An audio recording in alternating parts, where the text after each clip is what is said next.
Corona virus के बढ़ते खतरे के बीच महाराष्ट्र में कोविड-19 से एक और मौत हुई है। मुंबई में एक 40 साल खातून कोरोना की ताब न लाकर हलाक हो गई। खातून को कल तबीयत खराब होने के बाद अस्पताल में दाखिल कराया गया था।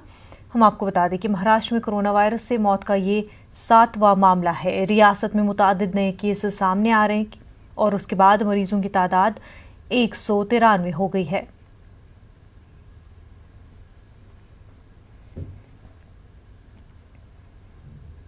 कोरोना वायरस की वजह से पैदा हुए हालात और मुल्कीय लॉकडाउन के मद्देनजर वज़ीर-ए-आज़म नरेंद्र मोदी ने आज मन की बात की। मन की बात में पीएम मोदी ने सबसे पहले कोरोना लॉकडाउन की वजह से लोगों को हो रही परेशानियों के लिए माफी मांगी। ताहम उन्होंने कहा कि मुल्क के अवाम के तहफ़्फ़ुज़ के लिए ये जरूरी था। दुनिया के मन में सिर्फ और सिर्फ एक ही बात है, कोरोना वैश्विक महामारी से आया हुआ ये भयंकर संकट। ऐसे में मैं और कुछ बातें करूं वो उचित नहीं होगा, लेकिन सबसे पहले मैं सभी देशवासियों से क्षमा मांगता हूं और मेरी आत्मा कहती है कि आप मुझे जरूर क्षमा करेंगे, क्योंकि कुछ ऐसे निर्णय लेने पड़े हैं जिसकी वजह से आपको कई तरह की कठिनाइयां उठानी पड़ रही हैं।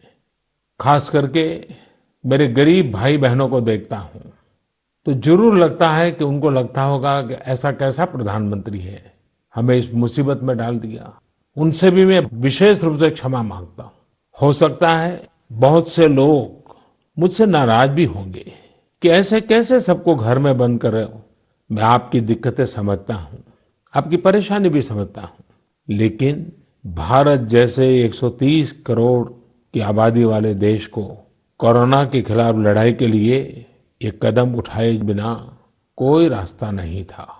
कोरोना के खिलाफ लड़ाई जीवन और मृत्यु के बीच की लड़ाई है और इस लड़ाई में हमें जीतना है और इसीलिए ये कठोर कदम उठाने बहुत आवश्यक थे।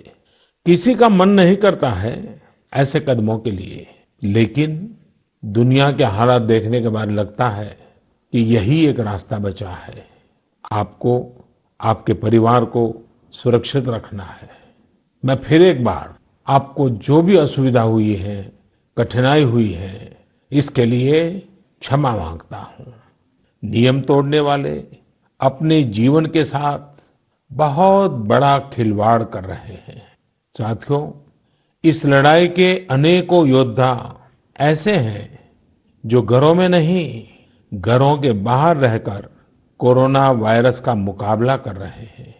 जो हमारे फ्रंटलाइन सोल्जर्स हैं, खास करके हमारी नर्सिस बहनें हैं, नर्सिस का काम करने वाले भाई हैं, डॉक्टर हैं, पैरामेडिकल स्टाफ हैं, ऐसे साथी जो कोरोना को पराजित कर चुके हैं, आज हमें उनसे प्रेरणा लेनी है। वादी कश्मीर में हर गुजरते वक्त के साथ कोरोना वायरस के मामलों में इजाफा हो रहा है। आज मजीद 5 अफराद में कोरोना वायरस की तस्दीक हुई है। श्रीनगर से 2, बडगाम से 2 जबकि बारामूला से एक शख्स में कोरोना वायरस पाया गया है। बताया जा रहा है कि मुतासर अफराद में एक CRPF का भी जवान शामिल है। नए मामलों के साथ ही अब जम्मू कश्मीर में तादाद बढ़कर 38 हो गई है। उधर वादी कश्मीर में कोरोना वायरस से एक और शख्स की मौत हो गई है। वादी कश्मीर में अब इस वबा से मुतासरा 2 मरीजों की मौत हो गई है। आज फौत हुए 62 साल शख्स का ताल्लुक ज़िला बारामूला के टंगमर्ग इलाके से है। उस शख्स में कोरोना वायरस की तस्दीक कल ही हुई थी। आज अलसुब श्रीनगर के चेस्ट डिजीज अस्पताल में उसकी मौत हो गई। बताया जा रहा है कि फौत हुआ शख्स कश्मीर से बाहर नहीं गया था। इस तरह उसकी कोई ट्रैवल हिस्ट्री नहीं है। इससे कबल श्रीनगर में रहने वाले कोरोना वायरस के एक मरीज की चंद रोज कबल मौत हुई थी। जम्मू कश्मीर में अभी तक 2 अफराद सेहतियाब भी हुए हैं। इस दौरान आज फौत हुए मरीज के 19 अफराद खाना को क्वारंटीन वार्ड्स में रखा गया है।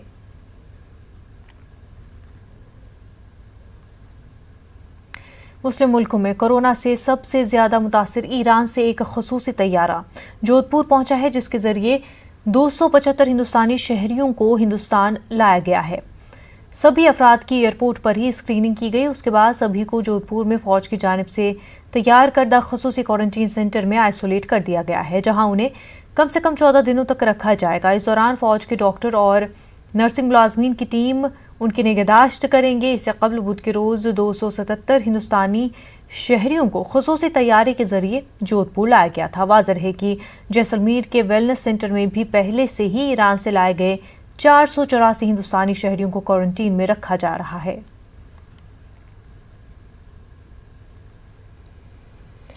कोरोना वायरस को लेकर जारी लॉकडाउन की वजह से बिहार के मधेपुरा में सिक्योरिटी के इंतजामात न होने के सबब सदर अस्पताल के अलावा सभी क्लिनिक बंद है। ऐसे में लोगों को परेशानियों का सामना है। उसे लेकर IMA मधेपुरा ने एक पहल शुरू की है, जिसमें मरीजों को मोबाइल कॉल और वीडियो कॉल के जरिए डॉक्टर की सलाह दी जा रही है। IMA के डॉक्टर से बात की हमारे नुमाइंदे ने।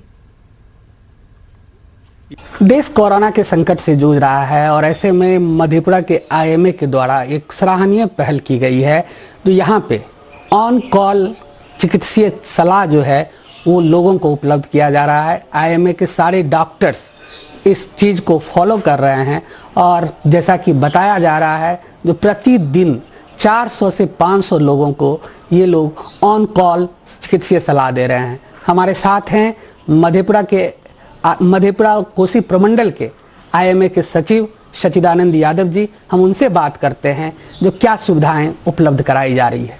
सर, आप लोग बहुत बड़ा काम कर रहे हैं, क्या सुविधा लोगों को दी जा रही है, कैसे देते हैं? सबसे पहले तो मैं धन्यवाद और आभार प्रकट करता हूँ प्रेस का, जो इतना आगे बढ़ के हम दरवाजे पूछते जा रहा है कि इसका बचाव कैसे हो और क्या हम निदान निकाल सकते हैं देश के लिए। बड़ी खुशी की बात है और बहुत खुश हुए आप लोगों से हम। खैर, कोरोना वायरस एक वैश्विक महामारी है। चाइना से शुरू हुआ और लगभग ये पूरे देश में 107 कंट्रीज़ में ये पाँव पसार दिया है। सबसे ज़्यादा अभी स्थिति खतरनाक इटली की है, स्पेन की है। स्पेन शमशान बन गया है पूरा। भारत की बात करें हम लोग तो भारत भी अपनी ताकत से जूझ रहा है, सरकार जूझ रही है, एडमिनिस्ट्रेशन जूझ रहा है, फिर भी सतर्कता की ज़रूरत है। अभी हम सब डॉक्टर जितने भी हैं, एज सचिव IMA डिवीज़न में कहूँगा कि सभी डॉक्टर्स हमारे जो हैं अपने सभी डॉक्टर्स, चाहे गवर्नमेंट हो नॉन गवर्नमेंट हो, सभी लगे हुए हैं। हम लोग ने एक लिस्ट जारी की है पब्लिक के लिए पेपर में, व्हाट्सएप मोबाइल नंबर और व्हाट्सएप नंबर, जिस पर कि सबका मोबाइल नंबर है। और प्रायः हर रोज़ सुबह उठता हूँ, लगभग सोए में भी 6:30 बजे से कॉल आना शुरू हो जाता है और लगभग हर जिसको भी मैं पूछता हूँ, हर आदमी बोलते हैं कि सर मेरे पास इतने आए, मेरे पास उतने आए। कम से कम 50-100 ईच डॉक्टर यहाँ अभी सलाह दे रहे हैं हर व्यक्ति को। आज भी श्रीपुर से, आलमनगर से, चौसा से, श्रीनगर से, इतने आज जगह से लगभग कॉल आए हैं हमारे। सर, जो स्थिति है यहाँ पे, अभी कई ऐसे डॉक्टर्स हैं, आप लोग निजी क्लिनिक चलाते हैं, लेकिन वो सारे शट डाउन हैं, लॉकडाउन है, तो कैसे लोगों को? उसका कारण बहुत बड़ा है। अभी तक सरकारी तरफ से किसी को भी चिकित्सक को PPE पर्सनल प्रोटेक्टिव इक्विपमेंट्स नहीं दिया गया है। इसकी कमी है और कितने केस अभी छिपे हुए हैं ये किसी को मालूम शायद नहीं है। न यहाँ अपने CS को मालूम है, न DM को मालूम है, और ऊपर की बात तो मैं कह नहीं सकता क्या कर रहे हैं लोग। लेकिन जब किट ही नहीं है हमारे यहाँ मैंने एटलीस्ट 1 लाख पीपुल पर, तो फिर कहाँ से हम डाटा निकाल पाएंगे कितने मरीज हमारे पॉजिटिव हैं, कितने नॉन पॉजिटिव हैं। अभी की बात है कि कुछ लोग एसिम्प्टोमेटिक है, कोई लक्षण उनमें नहीं है, न बुखार का है, न नज़ला का है, न खांसी ड्राई कफ का है, विदाउट बलगम, फिर भी वो पॉजिटिव आ रहे हैं। आखिर कैसे आ गए वो? जब जांच नहीं होगी हम सही आंकड़े पर नहीं पहुंच सकते हैं। इसलिए हम सबको चाहिए कि कम से कम हम इलाज कर सकते, कहीं भी इलाज करने के लिए तैयार है हम लोग, बशर्ते हम लोग को वो PPE मिले। ऐसे में जो IMA की जो पहल है, जो ऑन कॉल लोगों का इलाज कर रहे हैं, लोगों को चिकित्सीय सलाह दे रहे हैं, वो सराहनीय है। लेकिन डॉक्टर साहब क्लिनिक पे नहीं जा रहे हैं, ये भी कहीं ना कहीं इनके डर और आशंका को दर्शाता है। यदि इनके पास PPE किट होता तो ये लोग घर पर जाकर घर पे या क्लिनिक पे लोगों का इलाज करते और कोरोना से सख्ती के साथ लड़ते। मध्यप्रदेश से न्यूज़ 18 के लिए तुर्वसु की रिपोर्ट। कोरोना वायरस की वबा के पेश नज़र बेंगलुरु में महकमे अक़लियती बहबूद के उलमा किराम के साथ अहम मीटिंग मुनक़िद हुई। इस मौके पर आवाम खास तौर पर मुसलमानों से अपील की गई कि वो घरों से बाहर न निकले, घरों में ही इबादतों का एहतमाम करें, लॉकडाउन की हरगिज खिलाफ वर्जी न करें, गली मोहल्लों में घूमने से परहेज करें। कोरोना वायरस रोकने के वास्ते पूरा कर्नाटका का पूरा मसाजिदों में, दरगाह में नमाज, 5 वक्त का नमाज और जुमा का नमाज रोकने के रिक्वेस्ट का ऐलान कर रहे थे। हमें भी और अमीर शरीयत भी उसका पूरा हेल्प मदद मिला है। पूरा स्टेट में मस्जिद रोका था और अब भी हैं, और अगला आने वाला 2 हफ्ता और ऐसा ही कराने के रिक्वेस्ट हैं। हम सबको ज़रूरत इस बात की ये है कि हुकूमती तदाबीर जो बताए गए हैं, मेडिकल लाइन से जो बताए गए हैं कि देखिए घरों से बाहर ना निकलें, और बाहर निकलें भी कोई ज़रूरी काम के लिए तो लोगों से दूर रहें। ये गपशप का टाइम नहीं है, ये एक ऐसा जंगी तदाबीर है, ये तदबीर है कि हम लोगों से दूर रहें तो वायरस फेल हो जाएगी। तो ये इस वक्त की ज़रूरत है कि हम अमीर शरीयत की बात को मानें। कोरोना वायरस की वजह से मुल्क के अंदर जो लॉकडाउन किया गया है, उसमें से कुछ शिकायतें आ रही थीं कि मुस्लिम महल्ले में कुछ लोग इकट्ठा होते हैं, आपस में बातें करते हैं और लॉकडाउन का ख्याल नहीं करते हैं। तो इस सिलसिले में ये मशवरा हुआ कि क्यों ना इसको वॉइस रिकॉर्ड के ज़रिए से तमाम मसाजिद में पहुंचा दिया जाए और दिन में 3 या 4 मरतबा मसाजिद के माइक से ऐलान कर दिया जाए ताकि लोग इसका ख़ास ख्याल रखें। चूँकि हालात बहुत ही संगीन होते जा रहे हैं और बद से बदतर होते जा रहे हैं, लेकिन एक बहुत बड़ा तबका है जो हालात की संगीनी को अभी नहीं समझ रहा है। तो हम इस सिलसिले में कोशिश कर रहे हैं, उलमाए किराम भी कोशिश कर रहे हैं। इंशाअल्लाह उम्मीद है कि इसका बेहतरीन नतीजा निकलेगा। 21 दिनों के लॉकडाउन के बीच ज़रूरत के साजो सामान को लेकर लोग काफ़ी परेशान नजर आ रहे हैं। दिल्ली हुकूमत की तरफ से राशन तकसीम करने का वादा किया गया था। आज से राशन तकसीम किया जा रहा है, जिसके लिए लोग बड़ी तादाद में जमा हो गए हैं। दिल्ली के जामा नगर में से हालात का जायजा लिया हमारे नुमाइंदे खुर्रम शहजाद ने। 21 दिनों के लॉकडाउन ने तरह तरह की परेशानियां पैदा की हैं और सरकार उन परेशानियों को ख़त्म करने की कोशिश कर रही है। राशन और चावल को लेकर के एक बड़ी परेशानी थी कि लोगों को ग़िज़ा मिले, उनको अनाज मिले। तो आज से शुरुआत हुई है। आप देख सकते हैं कि ये तमाम लोग राशन लेने के लिए पहुँचे हैं। ये दिल्ली के जामिया नगर ओखला का इलाका है और यहाँ पर लोगों को राशन दिया जा रहा है। सोशल डिस्टेंस को भी मेंटेन करने की कोशिश की जा रही है और दूर दूर लोग खड़े हैं, उन्होंने मास्क लगा रखे हैं। इस सब के साथ ही साथ यहाँ पर जो लोग हैं, क्योंकि राशन लेना ज़रूरी है और पहले इस तरह की लाइन कभी नहीं देखी गई, लेकिन अब पहली बार हम देख रहे हैं कि इस तरह की लाइन यहाँ पर दिखाई दे रही है। कितना ज़रूरी हो गया था राशन लेना? आज ज़रूरी हो गया, 8 दिन हो गए बंद हुए हुए, 22 तारीख से बंदी है। अच्छा, इसलिए जो था वो ख़त्म हो गया, लेना ज़रूरी था। अच्छा। रोज़ कल खोलेंगे, आज खोल लिया, आज भीड़ देख रहे कितनी हो गई है। बताइए कितना राशन मिल रहा है? गवर्नमेंट जो हमें कर रही है वो 7.5 किलो चावल का गेहूँ कर रही है और 1.5 किलो राइस कर रही है। अब उसमें से थोड़ा कम दे रहे हैं तो ये गलत बात है। शायद दे रहे हैं, गेहूँ भी दे रहे हैं, तो गेहूँ कहाँ पिसवाएंगे? दुकानें सब बंद कर रखी हैं। चावल तो खा लेंगे जो जाके यहाँ पर, अब गेहूँ ले गेहूँ पिसवाना पड़ेगा। सरकार कुछ करे तो गेहूँ करना पड़ जाएगा, आटा बांट दे, आटा नहीं दे रही है। एक शख्स के लिए 7.5 किलो के करीब राशन दिया जा रहा है। देखिए बच्चे भी यहाँ पर राशन लेने के लिए लाइन में लगे हुए हैं और ये लाइन जो है ये काफ़ी लंबी है। लोग चाहते हैं कि कम से कम उनके पास अनाज हो, राशन हो, तो वो अपना गुजारा कर सकेंगे। अभी 6 किलो गेहूं दिया जा रहा है और 1.5 किलो जो है चावल दिया जा रहा है, लेकिन लोग ये चाहते हैं कि उन्हें गेहूं के बजाय आटा दिया जाए ताकि उसको बना के खा सकें, क्योंकि गेहूं वो कहाँ पिसवाएंगे एक अहम सवाल है। लेकिन राशन की शुरुआत हुई है और लोगों को कम से कम इससे थोड़ी राहत ज़रूर मिलेगी। कैमरामैन जगदीश गौतम के साथ Khurram Shahzad, news 18 Delhi. Corona virus के पेश नज़र लॉकडाउन के सबब इंसानी ज़िंदगी सड़कों के बजाय घरों की छतों पर लहलहाने के लगी है। छतों पर क्रिकेट, पतंगबाजी जैसे मुकाबले भी हो रहे हैं। तस्वीरों को देखकर यूँ लगता है कि हर रोज़ संडे है। इस रूफ लाइफ का एक फ़ायदा ये है कि लोग बाहर नहीं निकल रहे हैं और सोशल डिस्टेंसिंग के लिए ये मददगार साबित हो रहा है। हमारे नुमाइंदे ने इस रूफ लाइफ का बखूबी जायजा लिया।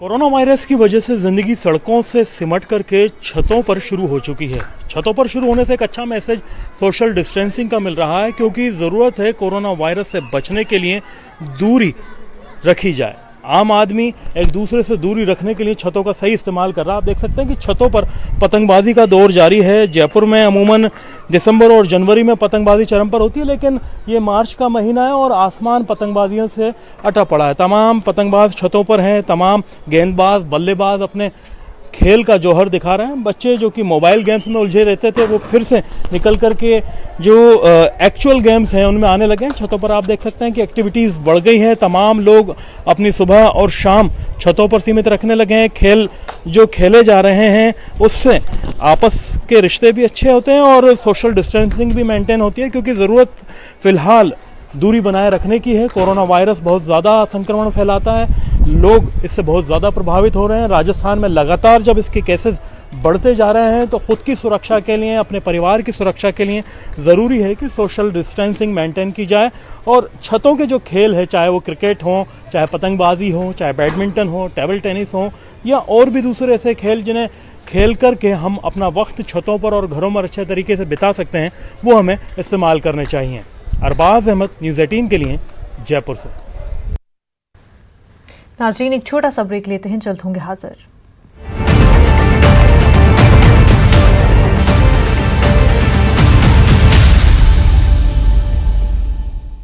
एक हफ्ता अच्छे हॉस्पिटल में मतलब लाखों का बिल, ऑफिस का health 26 states, 1200 plus reporters, 66.9 crore viewers. India's largest news network, News 18 Network.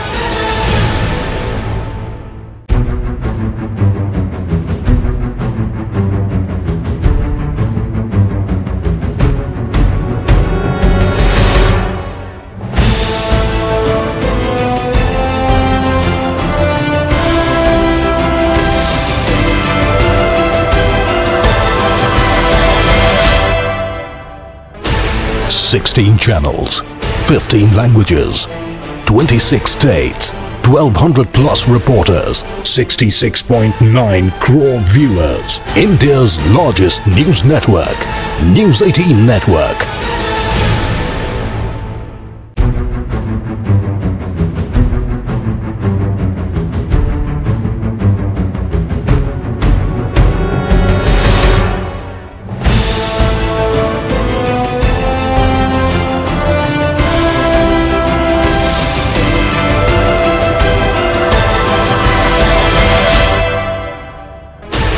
Sixteen channels, 15 languages, 26 states, 1200 plus reporters, 66.9 crore viewers. India's largest news network, News 18 Network.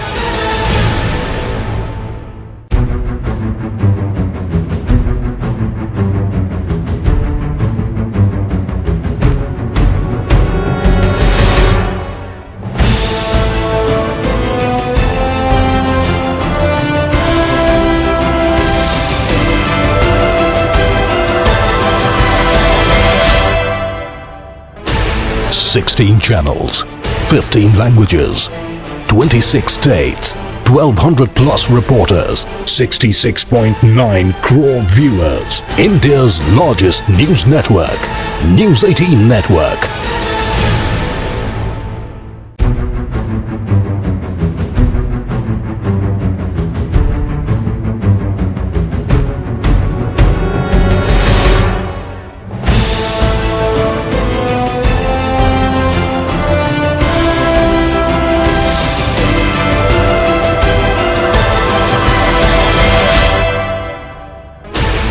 Sixteen channels, 15 languages, 26 states, 1200 plus reporters, 66.9 crore viewers. India's largest news network, News 18 Network.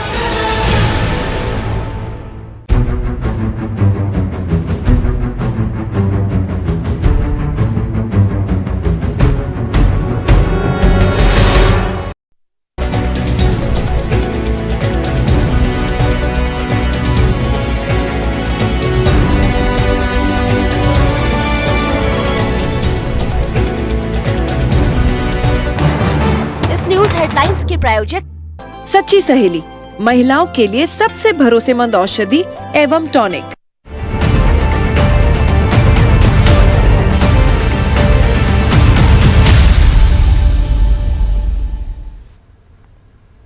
मरकजी हुकूमत ने migrant मजदूरों को 14 दिनों के लिए shelter home या quarantine में रखने के लिए एडवाइजरी जारी की है। साथ ही सभी रियासतों को लॉकडाउन को मौसर तरीके से नाफिज करने की हिदायत दी गई है।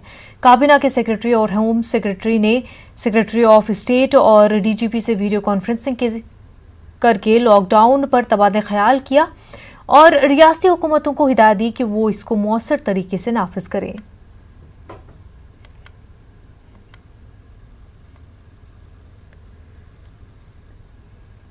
मध्य प्रदेश में लॉकडाउन और हुकूमत की सख्ती के बीच दुकानदारों ने कालाबाजारी शुरू कर दी है। इस कालाबाजारी से न सिर्फ अवाम बल्कि दुकानदार भी परेशान है। हुकूमत की जानिब से 3 माह का राशन देने का ऐलान तो तय किया गया है, लेकिन ये राशन कब से मिलेगा अभी तक इसके बारे में कुछ वाज़ेह नहीं है। लॉकडाउन में यूं तो जरूरी अशिया हर जगह मिल रही है, लेकिन कालाबाजारी से अवाम पर जो असर मुरतब हो रहे हैं उसको लेकर हमारे नुमाइंदे ने खास बातचीत की। मध्य प्रदेश में लॉकडाउन को 5 दिन हो गए हैं और भोपाल की बात करें तो भोपाल, इंदौर, जबलपुर, ग्वालियर, शिवपुरी ऐसे शहर है जहां पर कर्फ्यू लगा हुआ है, लेकिन ज़रूरियात ज़िंदगी के लिए लोग अपने घरों से निकल रहे हैं। और ख़ास बात ये हो रही है कि सरकार ऐलान तो कर रही है लेकिन अब तक राशन पहुंचा नहीं है। ऐसे में जब लोग दुकानदारों पर जाते हैं तो हमें देख रहे हैं कि वहाँ पर महंगाई की शिकायत होती है। यहाँ पे कुछ लोग जानते हैं कि यहाँ पर आपका नाम? मेरा मोहम्मद जाहिद। यहाँ पे किस लिए आए हैं? सब सामान लेने के लिए। सामान लेने ये कहा जा रहा है कि दुकानदार सामान महंगे दे रहे हैं। हाँ साहब, बहुत महंगा है। जो चीज 38 रुपए की थी वो 45 रुपए की मिल रही है जी। वो कह रहे हैं सामान सब कुछ मिल रहा है, तो कहाँ मिल रहा है? इतना महंगा महंगा सामान मिल रहा है यहाँ पे। राशन आपके पास पहुँच रहा है? नहीं पहुँच पा रहा जी। आपका नाम? मोहम्मद रईस आजम जी। रईस साहब, सरकार तो ये कह रही कि हम राशन देंगे, आपको चिंता करने की जरूरत नहीं है, क्या लग रहा है आपको? ये सिर्फ घोषणाएं हैं। लोग जो है परेशान हो रहे हैं सामान के लिए, किसी को कुछ नहीं मिल रहा। एक एक चीज जो है, ये दाल जो है 40-50 रुपए किलो बिकती थी, आज 100 रुपए किलो मिल रही है। हर सामान का यही हाल है। सरकार की तरफ से सिर्फ घोषणाएं हो रही हैं। सामान तो बहुत दूर की बात है, ये मास्क तक जो है लोगों को अवेलेबल नहीं है। मास्क तक लेको नहीं। आप दुकानदार है, क्या परेशानी हो रही है? बस सामान लाने में परेशानी हो रही है, वहाँ से महंगा आ रहा है। अब कस्टमर को हम दे रहे हैं तो कस्टमर को तो दे रहे हैं, मोहल्ले में बैठे हैं अपन तो उसी रेट में दे रहा है जिसे रेजिडेंट रेट है जो अपने। लेकिन कस्टमर शिकायत कर रहा है कि आप लोग महंगा बेच रहे हैं। नहीं, महंगा नहीं बेच रहा है। अब बाजार में जो है पहले सामान जो 60 रुपए किलो मिलता था वो आज 100 रुपए किलो बाजार में ही दे रहा है। वो बाजार में जो है अंदर जाने नहीं दे रहा, गाड़ी नहीं ले जाने दे रहा। पुलिस वाले जो है चारों तरफ से बैरिकेड लगाकर रास्ता बंद किए हुए हैं। और जो सामान है 50 किलो की शक्कर जो 1700 की थी आज 1900 रुपए की देते, वो पुलिस वाले कहते हैं आप 2 किलोमीटर कंधे पर रख के लाओ। तो हम दुकानदार जो है परेशान हो रहा है, तो ये गाड़ी ले आने नहीं दे रहा जी। इस तरह से आपने देखा कि यहाँ पे जितने लोग हैं, चाहे हम दुकानदार की बात करें या कस्टमर की बात करें या दूसरे खरीदारों की बात करें, सबकी अपनी शिकायत है। दुकानदार ये कह रहा है जब सामान हमें महंगा मिल रहा है तो हम उसी पर देंगे, और खरीदार जो आ रहे हैं वो लोग जिनको बेसिक नीड की ज़रूरत है, ज़रूरी अशिया की ज़रूरत है, उनकी अपनी शिकायतें हैं। तो इसलिए जब तक हुकूमत अपना कदम नहीं उठाएगी, अगर कालाबाजारी की बात की जाए, कालाबाजारी जब तक खत्म नहीं होगी तब तक राशन जो है इनको ठीक तरीके पर नहीं मिल पाएगा। कैमरामैन संजय नामदेव के साथ मेहताब आलम, न्यूज़ 18 भोपाल। 21 दिन के लॉकडाउन ने मुल्क भर के गरीबों और मजदूरों की परेशानी बढ़ा दी है। दिल्ली में रह रहे लोग अपने अपने गांव की तरफ पैदल ही सफर तय करने निकल पड़े हैं। उनके पास न खाना है और न ही पैसे है, न ही सफर करने के लिए कोई सवारी का इंतजाम है। ऐसे में इन लोगों की मदद के लिए कई लोग इंसानियत के नाते आगे आ रहे हैं। इस वक्त कई तंजीमें मुख्तलिफ जगहों पर ऐसे लोगों के लिए खाने का इंतजाम कर रही हैं। हरियाणा दिल्ली बॉर्डर पर कुछ ऐसे ही नज़ारे देखने को मिल रहे हैं, जिसका जायजा लिया हमारे नुमाइंदे खुरम शहजाद ने। इस वक्त हम बदरपुर बॉर्डर पे हैं और ये हरियाणा से लगने वाली दिल्ली की सरहद है। यहाँ पर जो पलायन की तस्वीरें हैं वो आपको तो हर जगह देखने को मिलेंगी। आनंद विहार हो या फिर ये बॉर्डर हो, हर तरफ आपको लोग जाते हुए दिखाई देंगे। ये मजदूर तबका है जो बेरोजगारी या फिर भूखमरी की वजह से वो अपने घरों से निकल करके अपने अपने घरों की तरफ बढ़ रहा है। लेकिन इस सब के बीच कुछ इंसानियत भरी तस्वीरें भी सामने आई हैं। आप देखेंगे कि यहाँ पर लोगों को खाना खिलाया जा रहा है और उनका एक तरह से पेट भरने की कोशिश की जा रही है। आप देख सकते हैं कि किस तरीके से ये खाना इनको दिया जा रहा है। आप कहाँ जा रहे हैं भैया? हम मथुरा जा रहे हैं। मथुरा जा रहे हैं, कैसे जाएंगे? देखो कैसे जाएंगे, तो पता नहीं। इनको मथुरा जाना है और ये निकल चुके हैं, कैसे जाएंगे ये नहीं पता है, लेकिन इस सब के बीच जो इंसानियत है वो सामने आ रही है। हम रोटरी क्लब से हैं, रोटरी क्लब फरीदाबाद संस्कार। मैं मनोज सिंधु। ये हमारा 3 दिन से हमने 16A के अंदर कम्युनिटी सेंटर को अपनी कम्युनिटी किचन बनाया हुआ है, बिल्कुल हाइजेनिक, और पूरी मथुरा रोड पे यहाँ से लेके और पृथला चौक तक हम करीबन 5 से 7 हजार आदमी को रोज खाना डिस्ट्रीब्यूट कर रहे हैं। खाना डिस्ट्रीब्यूट किया जा रहा है। भाई साहब, कब से आप लोगों ने शुरू किया ये? मैं तीसरा दिन है आज। Vice chairman of the red cross उनकी। बुलेटिन में फिलहाल इतना ही। आदाब।